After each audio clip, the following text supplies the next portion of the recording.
If you are someone who likes to snack at night, late night, whether it's salty stuff like pretzels and chips or sweet stuff like ice cream, cookies, or if you find yourself that some point throughout the day you're wandering over to the pantry or the fridge, this talk is for you.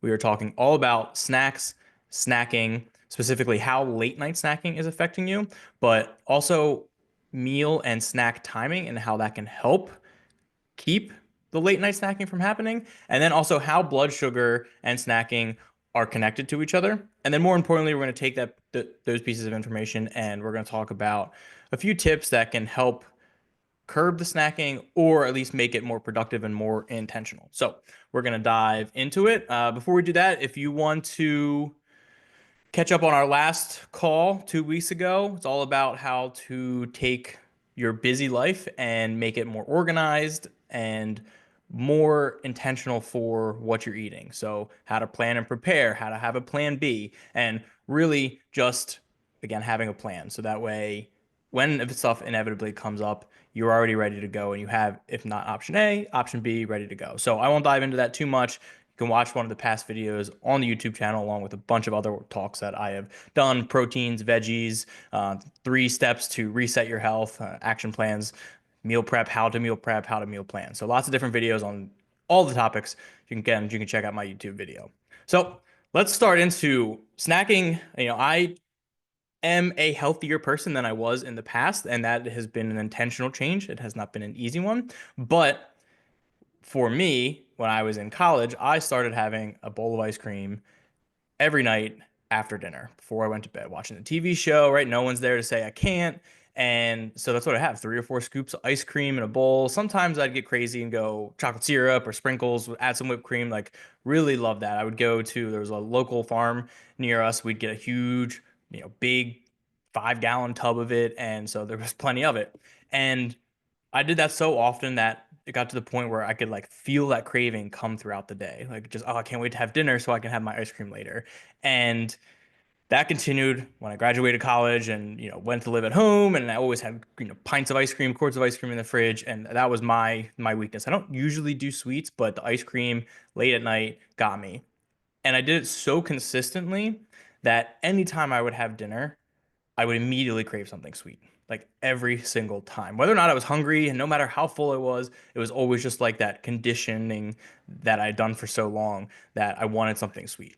And it didn't fill me up. And sometimes even made me feel a little bit nauseous because I would eat so much. So I'm sure to some degree that this resonates. Maybe it's not late night snack, maybe it's snacking throughout the day, but at some point or another, most of the people that I work with, most of the clients I've talked to, snacking is definitely an issue. And it certainly was for me. And it took me a while to figure out, okay, what can I do? How can I fix this? I still do my late night snack, which I'll talk about in a little bit, but it's more intentional. It's better than the ice cream. Maybe not perfect, but still better, accomplishes what I'm looking for in my goals. And that's something you always have to consider, is just because I'm saying something, just because I do something a certain way, doesn't mean that you have to, because your goals might be different. What you're looking for lifestyle wise might be different. So just want to say that this affected me and still does to this day.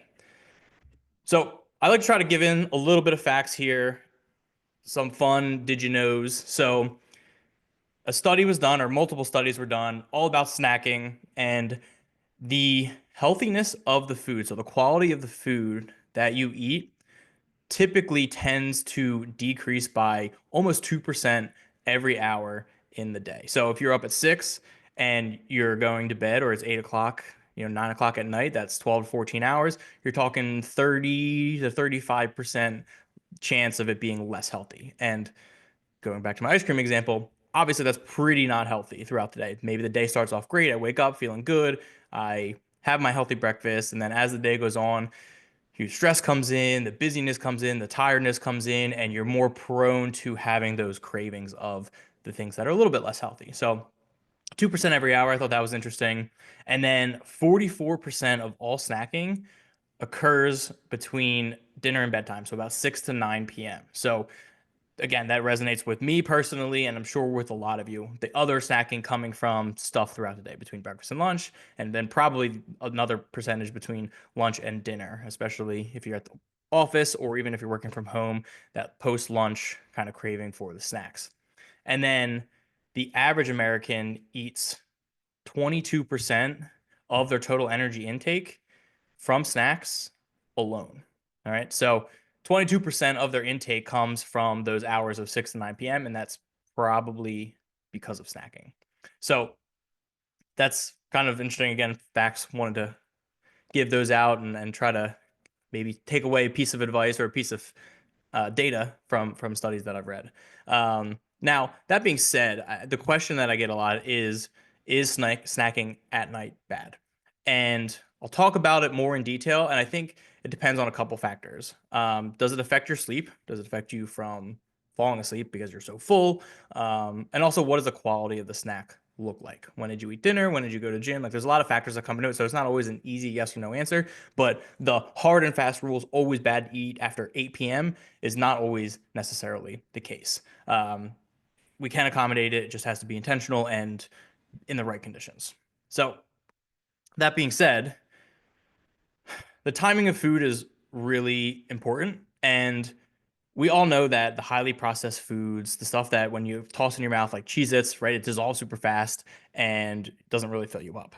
Those, when you have them, especially if they're sugary stuff like candy, that's going to spike your blood sugar and your glucose level super high, super quick. And while what you eat matters, obviously candy is not the best choice of food, when you should eat it is just as important. Another study was done that metabolism will fluctuate throughout the day, with metabolism being higher when you wake up. You're just getting ready for the day, you're just getting your body kind of moving, it's getting ready for the food that is going to be coming in. So as you eat meals throughout the day, if you ate, for example, the same meal for all three meals, you ate at 8 a.m., you ate at noon, and then you ate at 5 p.m. If you ate all of those meals, that blood sugar would react differently, spiking less in the morning because your metabolism's up and it's going, and then lunch would maybe a little bit less, and then dinner would be spiking a little bit more.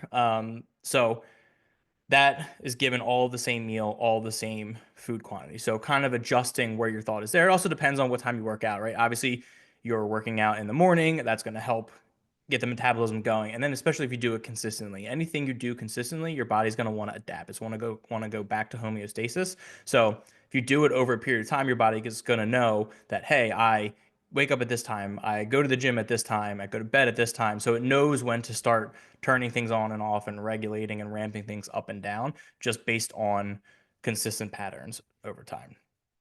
Um, and it goes back to, again, nighttime, your body's starting to shut down and the metabolism slows down. So that's why the don't snack after 8 p.m. has started to happen. Again, it depends on the situation. So digesting late night snacks. So as you are getting ready to go to bed, whatever time that might be, again, it's consistent. Your body's going to know that it has its own natural clock. It's going to know when it's going to be asleep and awake, when it's going to eat and fast. So as you're going to sleep, your body's going to down regulate. The metabolism is going to slow down and it's going to get into that rest and digest mode. So it's not going to be burning as much. So when you do snack at night, right, especially if you're having what this lady is having with the 4 donuts, that's going to spike your blood sugar. And then also your metabolism slowing down. So you're not burning as much calories. And therefore, you're going to get that energy stores as fat a lot quicker than you would if you were to eat them right after a workout when your body needs that fuel. So again, it comes back to timing and then what your body is used to doing. So all in all, over time, the habit of late night snacking will disrupt the body's natural rhythm, digestive pattern, and sleep pattern. And again, everybody's affected a little bit differently. So knowing how you react to certain things doesn't mean everything you eat at night is bad. And also, if you're working out at night, especially if it's later at night, right, your metabolism is going to be up and going because you just worked out. So again, take everything in generalities, applying it specifically based on your situation. But in general, the high sugar, high processed, not super filling foods late at night, not ideal. So how can we do that? How can we deal with that? So establishing that regular routine, right? It's talked about everything happening around similar times. That circadian rhythm is the light and the sleep and how they affect each other. Your body's used to going to bed at a certain time, it's used to waking up at a certain time. The more consistent you can stay with that, typically the better sleep quality you're going to get. You're going to stay asleep throughout the night. The quicker you're going to be able to fall asleep, the easier you're going to wake up. It's the same thing with eating. If your body gets used to eating along the same schedule, then it will know when to upregulate and downregulate. And that's doesn't have to be exact, plus or minus an hour or so is fine. And that's what I've learned. That's helped me curb my ice cream at night snacking. I have found a different but consistent pattern of eating. I eat at 6:30, I eat at 11:30, I eat at 3:30, I eat at 5:30, and then I have my snack at 8:30.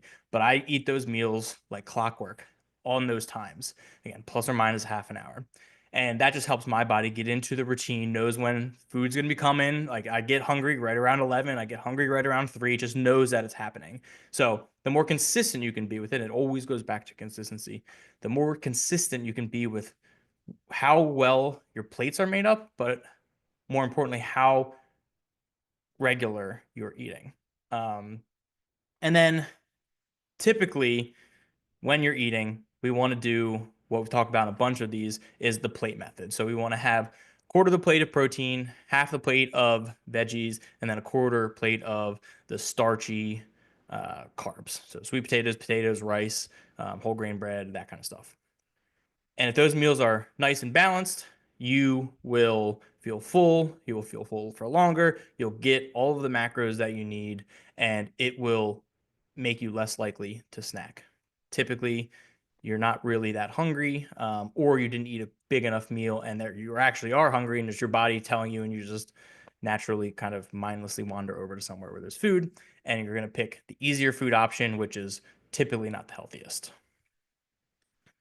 So, tip number two, as we go through, is to be mindful of your eating, especially the lunch and the dinner, because I find that typically the snacking occurs between lunch and dinner dinner to bedtime, like we discussed before.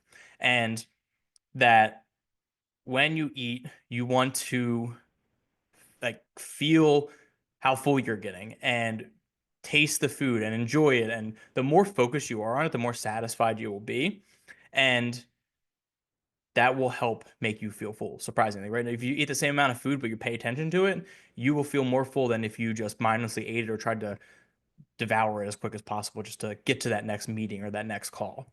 So another thing you can do is just kind of be more mindful of why are you actually eating, right? If it's outside of a meal, if it's between lunch and dinner or after dinner, you are hungry. Why are you hungry? One thing that you can do is what's called the pause method whenever you have the urge to eat. And that will help give time to understand why the craving is happening and whether or not it actually is hunger. So when you feel that urge to eat, P stands for pause. And what you do is you sit there and take just a few mindful breaths. Like focus on the breath. If you need to set a timer for a minute or 2 minutes, just sit there and focus on that. And when you're doing that or when you're done with that, assess your hunger and think, am I actually hungry? Did that go away with the breathing? Did that go away with focusing on something else? Or am I just bored, right? Even if you're watching TV, it's not always the most engaging. You might just be bored, and it might be a habit that you've gotten into of, hey, I'm watching TV, which means need to go get my snack. Then we go into the you, understand. So why are you hungry? What is triggering that? Is it an emotion? Is it a random thought? Is it an unmet need? Whatever that might look like. So loneliness, anger, boredom, anything like that. So kind of think, okay, I got hungry. Why did I get hungry? Is it because I'm in that routine of I usually snack when I sit down to watch the show, or some other trigger? And just kind of being more mindful and understanding the thought and reaction that you have and connecting those two. And then go from understanding to, okay, sit with that and understand it and satisfy the true need. Is it because you're bored? Okay, what can you do to undo that boredom?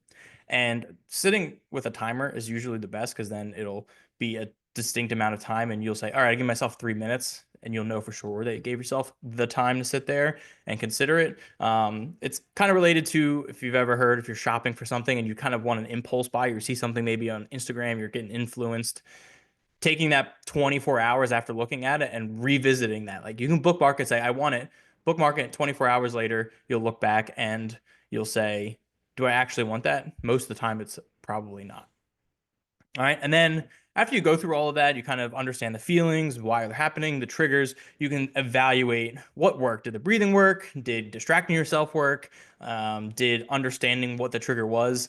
Now, can I change that down the road or change that initial reaction from whatever that trigger might be? So, just giving yourself the opportunity to assess that hunger, evaluate cravings, and then consider a healthier alternative. Because if you are actually hungry, that might be the case, we want to try to be a little more intentional, have a list of snacks that you can go to if that does happen. I do have some snacks at the end that we can talk about, and the recipes will be in the description when I send the video out to everybody. And then finally, creating a wind down routine. So after you eat, you want to down regulate and kind of help that digestive pattern. And a ton of studies have shown that walking after your meal, and specifically dinner, right? Typically dinner, and then you kind of start winding down before you go to bed. But having that walk after dinner will help regulate the blood sugar levels.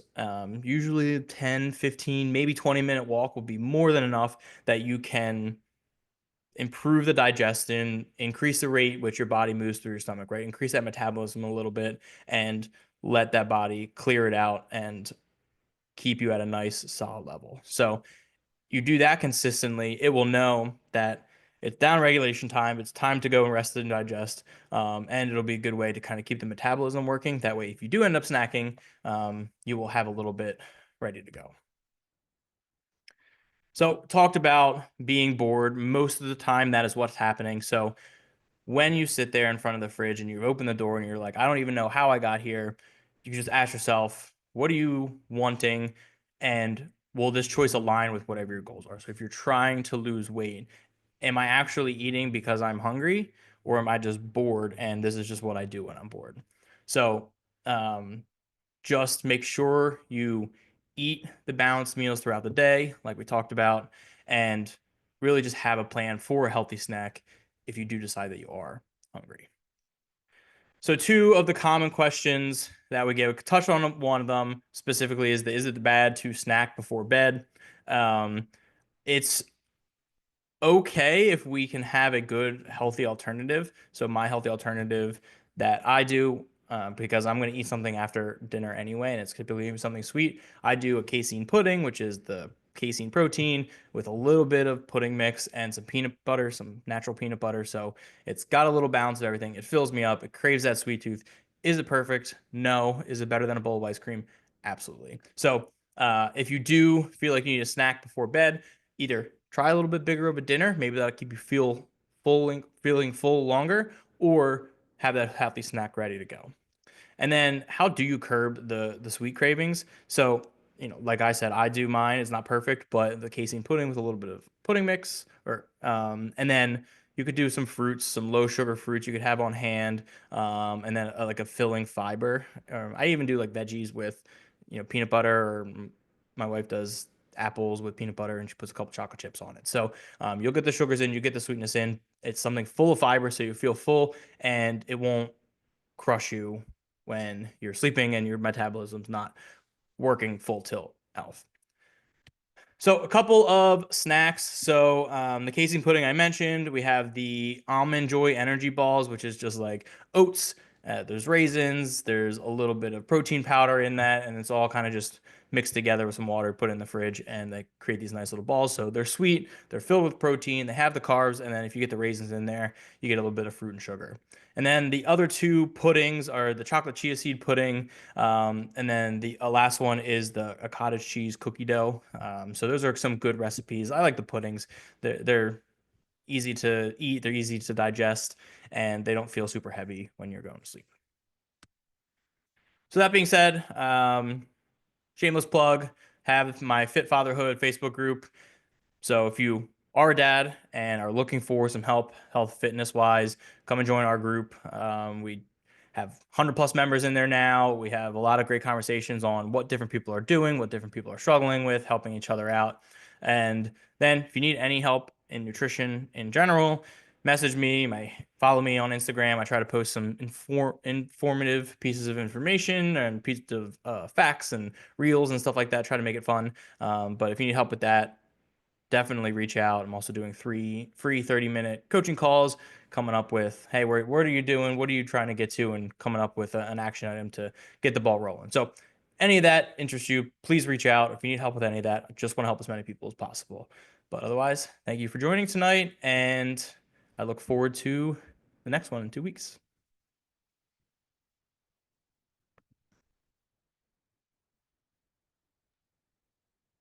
You're gonna get a text from me in like 7 minutes, but I'm just gonna ask you right now. Hmm? Are you saving these slides? Slides? Yeah. Yeah, have them all. Yeah, I think that you did a good job in the opening. Uh, I think that you could, or we, or I, but you're already familiar with the content, create just a standalone video Hmm. that specifically addresses or specifically says at the beginning something hooking a like our avatar. Hmm. And then what was that? That was not even 20 minutes. It was about 20 minutes. Like there's probably some opportunity to make it more like in the 15 or 16, shorten it up a little bit.